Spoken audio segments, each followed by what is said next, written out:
انا دلوقتي جاي لك في تحدي عمرك ما تعرف تخلو خالص. يا عم خلص، انا عاوز 300 فلوس. جنيه يا جدعان، وانت تحدياتك هبله. وانا اقلب الكوبايه دي من غير ما توقع الميه 300 جنيه.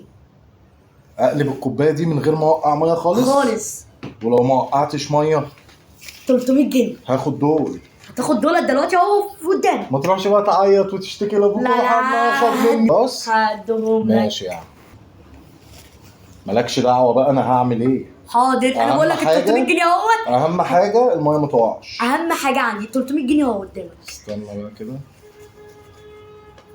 هاخد ال 300 جنيه. هتاخدهم اهمت يا جدعان، اهمت 300 استنى جنيه. بقى كده بقى عليا بقى.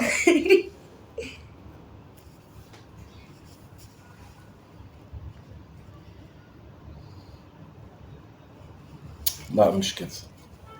وريني يا عم.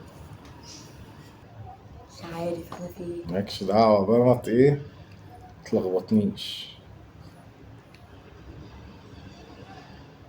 هتيجي اهي.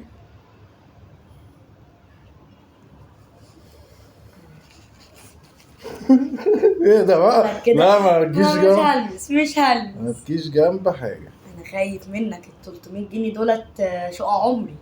شيل بس الفلوس كده عشان هاخد. هاتها يا عم. اني خايف منك.